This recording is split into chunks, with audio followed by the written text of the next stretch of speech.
Unlimited chances.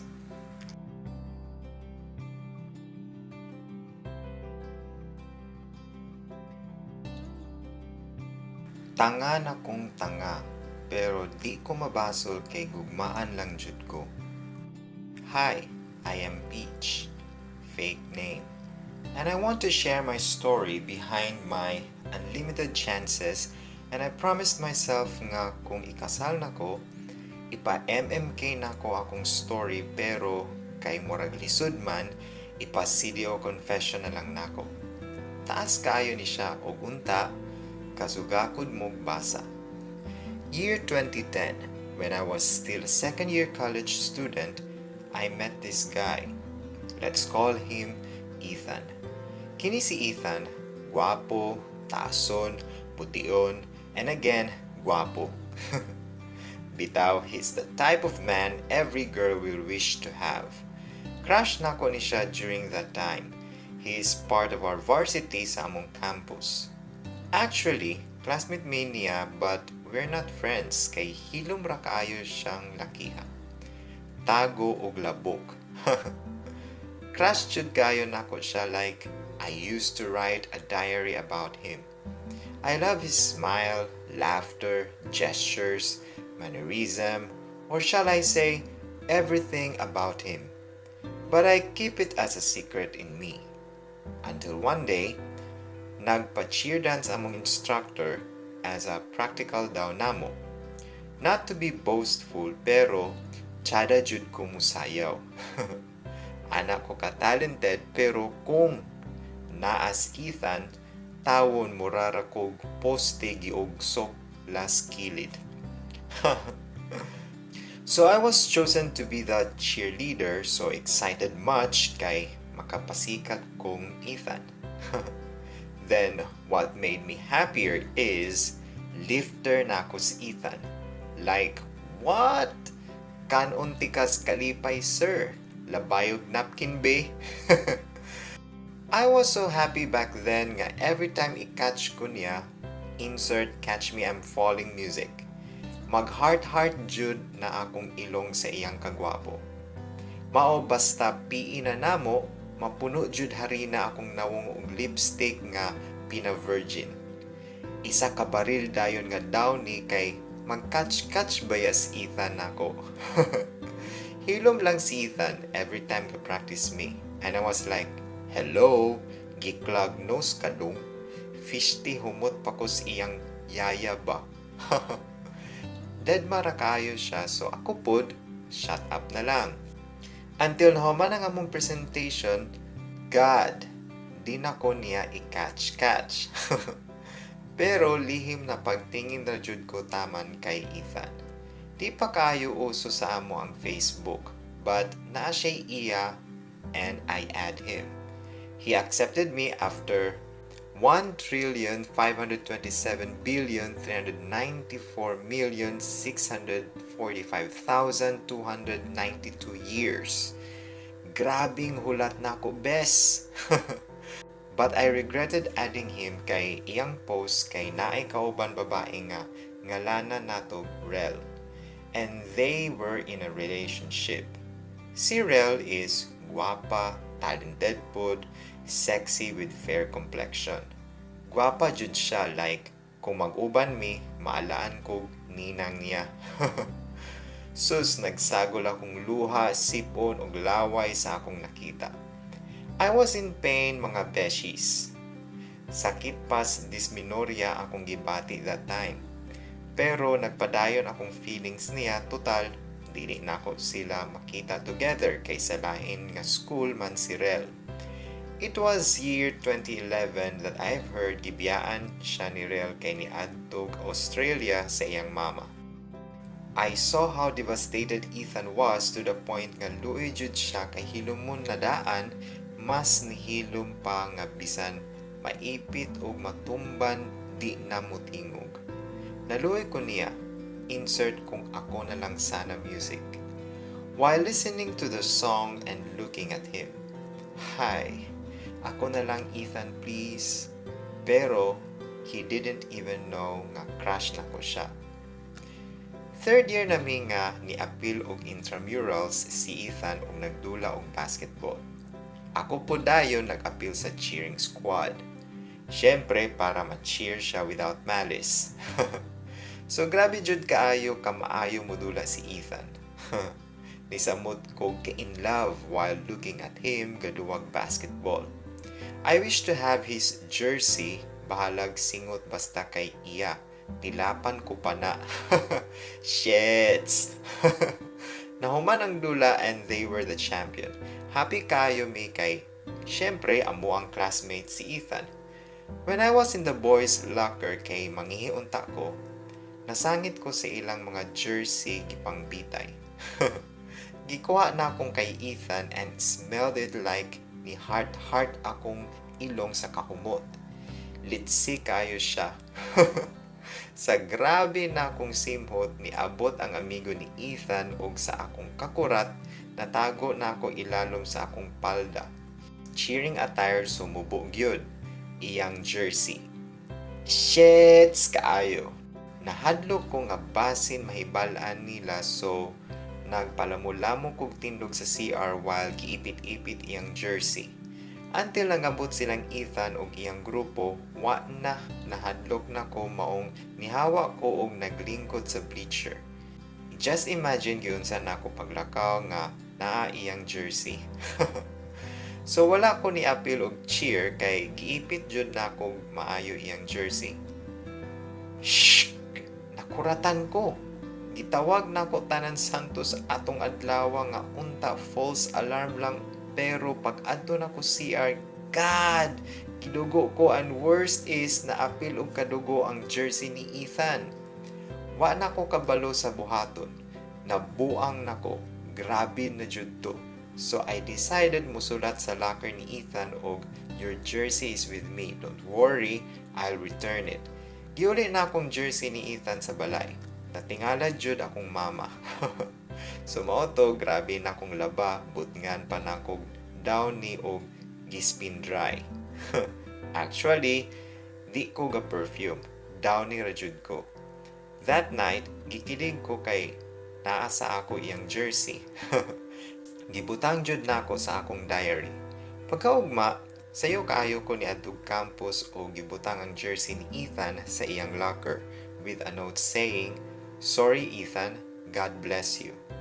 Pagsulod ni Ethan sa classroom, bitbit na niya ang jersey. Sige siya ngisi.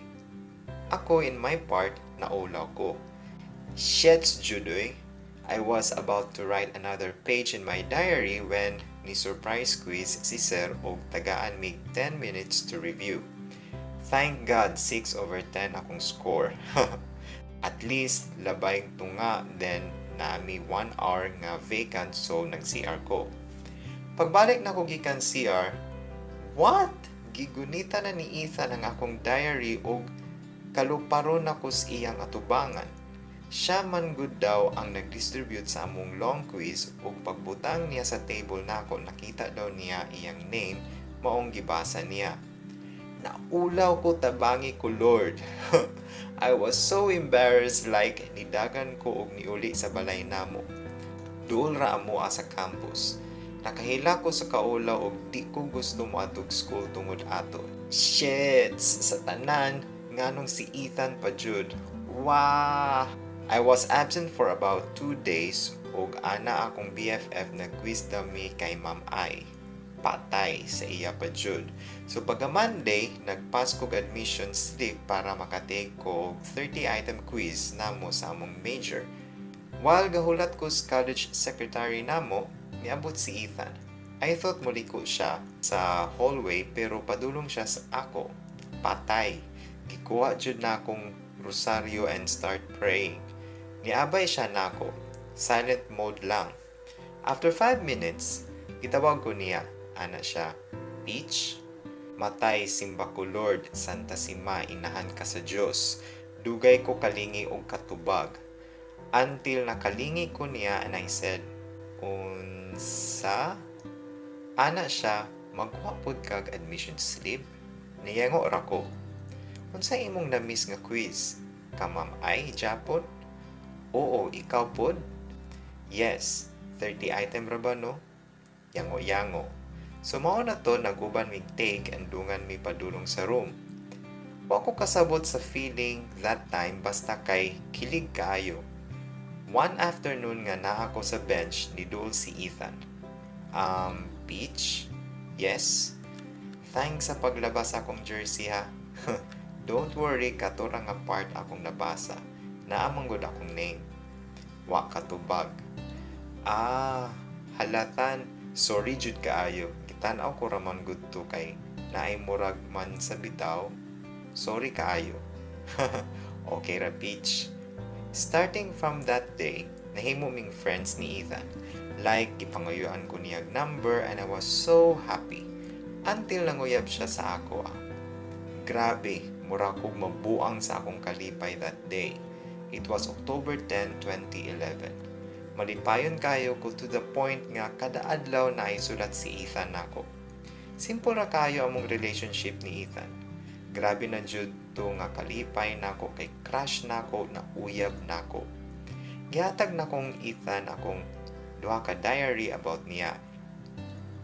He was so shocked and overwhelmed kay lagi crush na daw nako siya. Grabe siya makakatawa sa akong nangasulat about sa iya, especially tong about sa among pag-cheer dance o sa iyang jersey nga nadugaan nako. Every vacant namo maguban mi og mamina og music. I remember nga Maroon 5 iyang favorite band. Ana ka simple among relationship until nag 9 months mi. Happy kaayo ko. As in happy kaayo cause he was all I ever wanted. Siya jud. One day, nasya ko kay ni-absent siya o wala nakapananghid nako. Pero okay raman. Nakulbaan lang jud ko kay di man gud siya inana. Kitaksan nako siya og gitawagan pero di niya ginatubag o reply sa akong mga text o tawag. It was June 2012 that time. So first month of class pero talagsa ra siya gasulod and cold siya sa akoa. I tried asking him na unsa siya pero wala ra daw. Nakulbaan ako kay he can't even say I love you na sa akoa unlike before. Naapadyod to nga 1 week siya walay text na ako. I was hurt. Nisulay kong adto sa ilang balay kay base na siya problema kay kabalo naman sa iyang mama nga kami. Pero I wish I didn't. I saw Rel in their balcony. Suot ang jersey niya o katabi-tabi siyang mama. Close kaayo sila. I burst into tears after seeing that. Niuli kong balay nga gatulo akong luha o gaburot ang sipon hinilaka. Mao diayng cold siya. Mao diayng murag wala nako sa iya. Mao diayng wala na siya text o tawag nako because of Rel. As far as I know, si Rel ang uyab niya since second year high school sila. Nasakitan ko. Grabe na akong hilag like to the point nga magngangaha na lang ko not to make any sound kay basin makabalo si Papa. Sakit kayo. Pagka Monday, giduulan ko ni Ethan and explained everything. That day, daw nga ni absent siya, gisundo daw nila si Rel sa airport kay niabot gikan Australia. Nibalik na daw si Rel and I acted as if I didn't know. Dagan siya giingon and kabalo ko nga gusto siya makig-break. Di lang niya diretsyo maingon maong gihatag na nako ang freedom niya. I was deeply in pain that time. Every time muli ko sa balay magilaka ra ko og di ko mukaon. Sakit kayo kay sige na ko kakita si Ethan sa school since classmates me and the sad thing is I once had him. Dili na ko excited mosulod sa klase kay para makita siya kundili di na ko ganahan mosulod kay makita na ko siya. Sakit na kayo every time makita na ko siya but I hide the pain. I kept the pain inside kay wala ko'y panlaban kay Rel. He was his first love, the one he truly loves. Sakit lang jud kaayo. If na patong music ni TJ nga kung siya man that time gibalik-balik na tali na ko o pa-music maong scared to death na lang. See? Mas tiyada i-drama basta na music yotch. Nag-move on ako niya. Hinay-hinay na nako nadawat nga di kami pero siya Japon. Until nag-December na. Ga-Facebook ko ato when ni-chat siya saying hi. Na-excite ko syempre, gimingaw na ko niya kay muraramig mga poste sa room. Way tagad-tagad. From that day, consistent among communication niya. Sige na mig chat-chat o nangayo siya number nako. Nag-change ko pagbulag namo. So, dito na. Nakabalo ko nga bulag na sila ni Rel kay wala daw time si Rel niya. I know tanga ko that time. I decided to be a rebound for him until nakigbalik siya and nisugot ko. Tanga na jud kaayo ko but I love him. Kaayo. Nagsugod naming uban-uban since hapit na ang graduation namo sa March pod. I was happy kay bisan dili totally nibalik ang kami sa una, basta kay kami, okay na kaayo. One night, katawag ko niya pero busy iyang phone. Na siya'y katawag lain. Wala lang sa ako pero 11 p.m. di Japon siya matawagan. Kay number busy og sige kog text pero wala siya'y reply. Pagkaugma, na-shock ko kay cold na pod siya. Wala ko kabalo nganon na pod. Na ako'y sala or what? Naunsa naman sa DI. I was left with whys. Adlaw sa among graduation year 2013, happy kayo ko kung kay ana siya a month ago ato nga ipailan ako niya sa iyang parents. Although cold siya, okay ra sa ako ah. Excited kayo ko that day. Grabe jud ka excited. After sa graduation, ipangita na ko siya kay magpapicture ko. Dito na nahugno akong kalibutan og balik. Ambot nga sa kadaghan instances nganong katupad jud nga scene akong nakita. Rel kissed his lips. Nasakitan kayo ko knowing nga kami man diba? Dapat ako iyang kakiss, dili siya. Naluyahan akong tiil pabalik ilang mama nga grabe kalipay kay graduate akong college. Nagpaka-happy ko para ila mama.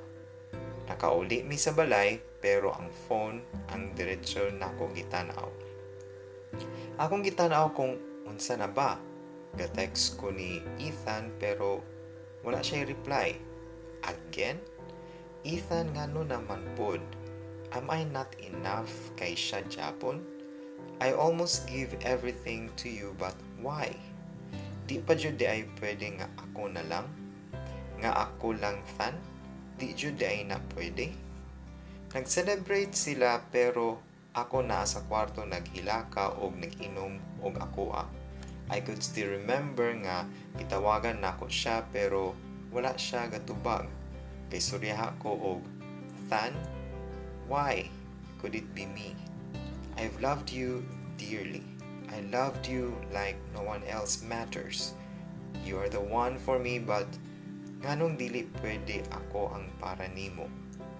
Sakit kaayo jud grabe. So nibalik kog uno. Nag-moving on stage na pud ko. Anyway, na-explain na pud si Ethan nga Rel daw gihapon so I have no choice. I let go. Until 1 year na. Pasar ko sa let and look for a job. But within that year, na-Japon may communication ni Ethan. Sige siya share about problema nila ni Rel. Every time nga murag nag-away sila, murag ko niyag ipa-fall o balik. I tried to be friends with him pero di jud. Di na ko kaya mahimong friend ang tao nga love pa Japon nako. Hangtod sa di na jud nako makaya. Sakit jud mahimong tanga para kay Ethan. I stopped my communication with him and blocked him on FB. I want to move on. I want to be happy without him. Sakit na Than, di na nako kaya. I strived hard para sa akong pamilya. Gigamit nako tanan nako oras para malimtan siya and luckily, hinay-hinay nako ka-move on ni Ethan. Although single ko, happy Japon kayo kay malingaw ko sa akong trabaho as an English teacher. I've heard nagmasteral si Ethan. Maura to wala na dayon ko'y balita sa iya. Until I decided to unblock him on FB kay siguro sapat na ang 13 months nga wala siya. I tried stalking him and break na pud sila ni Rel kay nakakita og lain si Rel sa Australia, meaning gi-two-time siya ni Rel. Hahay. Kung sa ako pa kay Ethan, di na mahitabo. I never hope nga magbalik me, but something inside me is nalipay kay bulag na sila. Pero I know magbalik na pud na sila. After a month, gi-add ko ni Ethan. Gikulbaan ko like, what? Wala pa jud ay ko totally ka move on niya. Gi-accept na ko o wala pa isa ka oras, ni chat na pud siya. Grabe, nalipay kayo ko. Wala ko kasabot sa akong gibati. Nalipay kayo ko kay kabalo ko, love pa Japon na ko siya. Ni-reply ko niya. Nagbalik among communication. Apil akong feelings, nibalik.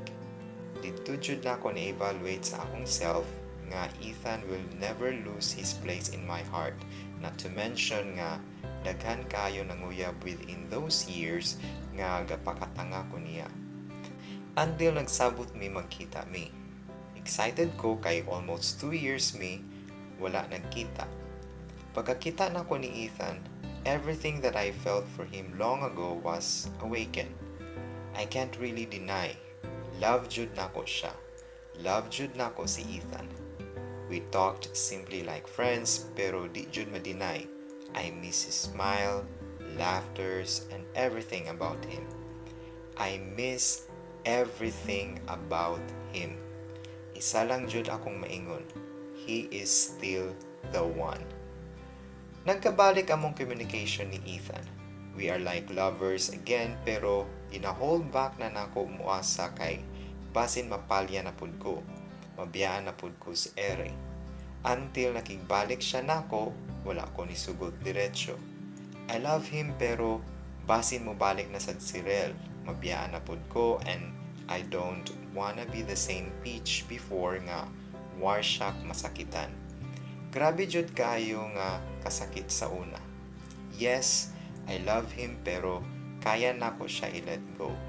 Nagpadayon iyang pagpakigbalik for 5 months until na weekend na akong heart kay bisan unsaon si Ethan jud Japon. I decided to tell him on March 20 nga oo. Kami na. We were happy kung mag-uban like he is all I wanted to be with forever. Love jud na ko siya sukad pa 2011.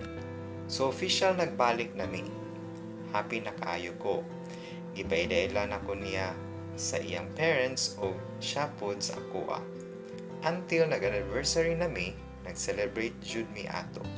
Nag-out of town mi og nag-beach and that time, I gave everything to him na. My all. Insert my all soundtrack. I gave my all jud. Haha. We were both happy in each other's arms.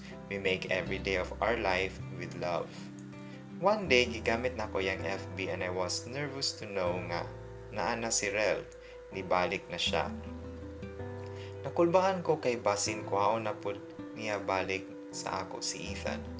No, this time ipaglaban na nako siya. I told him nga naana si Rel and I was hurt kay mura siyag na shock. Nasakitan ko. Nasakitan jud. Love ba jud niya si Rel? Please Ethan, let me be the one. Nabantayan na ako nga murag he changed. I was having the feelings again. Gakakulbaan na pud ko. I want to have his phone pero nanay password o dili niya ihatag kay busy daw siya sa trabaho. Sakit na jud kay feeling nako mawala na pud siya nako. One night, di na pud nako siya matawagan kay off iyang phone. Nanawag ko sa iyang mama kung asa siya pero sila mismo wala kabalo asa siya. Naghilaka nako, grabe na nakong hilak like, napod? Ethan, please, ayaw na buhata. Sakit na kaayutan. Nakauli ra daw sila sa ila pero mga 12 na daw sa gabi. Hubog daw siya and si Rel ang nihatod. Nahugno akong kalibutan after knowing that. Sakit kaayo. Sakit kaayo. 1 week ko wala nag-text niya nor tawag. I don't want to hear anything. Sakit na kaayo. Sakit na jud nga halos gusto na ko mamatay. Why tan? Ngano naman pud. He was texting and calling me pero wala na ko. I thought kaya na ko ipaglaban siya pero kabalo ko si Rel Japon. Gusto na ko dawaton nga wala na mi. Wala na mi. One day, nakita na ko siya sa akong workplace and he was asking nganong wala na ko ga-reply niya or di na gatawag niya. I never say a word. All I know is sakit o sakto na. Pero tong nag-istorya nami, nawala akong hatred. I told him, Than, why can't it be me? I was the one who truly loves you. I will never hurt you. I was always here to give you a shoulder every time pasikitan kang Rel. Why can't it be me? Nganong di pwede maako, Tan? I loved you all along, and I never cheated on you. Wala ti kagibiyaan, nagpakatanga ko para nimo, Tan. I gave you everything in me and I could still give everything kung ako imong pilion. Nganong di pwede maako? Unsa di ay siya sa imuha? Buhaton na ko tanan malapuan lang si Rel diha sa imutan. Just let me. Bisan unsa kasakit sa unatan, I still accepted you. You are the only one I've loved like this. Ikaw na akong kinabuhi and I wouldn't survive without you this time. Tan, pwede ako na lang. Ako na lang. Nagpakatanga na ko and I'm willing nga magpakatanga again para nimo. Tan, para sa imuha, kaya na ko tanan. I cried with all my heart at that time. I saw tears running from his eyes. He held my hand saying, Baby, I love you so much. Thank you for the love you have given me. Baby, I was so blinded with my love for Rel. Baby, you don't have to beg. Ikaw akong gipili, baby. Ikaw ang akong love o sa imo ko malipay. I'm sorry kung after all these years, wala na ako nakita imong effort o love para nako, Peach. Peach, sorry if nagpakabuta ko. If I only know you were there all this time. Dili unta ko masakitan. I'm sorry for the pain I've caused you. Sorry, Peach. I'm so sorry, Peach, for everything, Peach. Sorry, baby, please ayaw na hilak. Please ayaw na. Please this time, let me give you the happiness you deserve for a lifetime. This time, please let me be the man for you. Peach, please pakasli ko. You're my world, Peach. Og di na nako kaya mawala ka nako. It took me years to realize that I love you so much and I will never hurt you again, Peach. Please be my wife. I burst into tears that time, but that time it was because of happiness. Ethan chose me. I said yes to him. That was the most unforgettable day of my life. I love you, Ethan, and I can give you all the chances in the world. So now, kasal na mi ni Ethan. Karon jud nga month, June 10. It was the happiest day of my life and I could die in his arms now. Rel went back to Australia. That night nga nag-uban sila, nakigbalik si Rel pero wala nitubag si Ethan, maong nag-inom sila to make him speak. I know Rel owns a part of Ethan, but Ethan told her he was choosing me and Rel let go. Now we are happily married. So maong nakaingon ko nga, chances are unlimited for some people. It only takes a brave heart. P.S. Ang kurimaw sige ngisi diri kay nakatulo akong luha typing this ug siya nag-ingon nga butngan og SPG. I know wala mo'y labot pero pregnant nako. 1 month gahapon lang jud na confirm. He was so happy and ako pod. I guess dili man tanan kaya mohatag og unlimited chances sa isa ka tawo, but Some deserve it, like this Kurimao. And I thank God I have this brave heart with unlimited chances. Peach 28, Bukidnon, Visitor.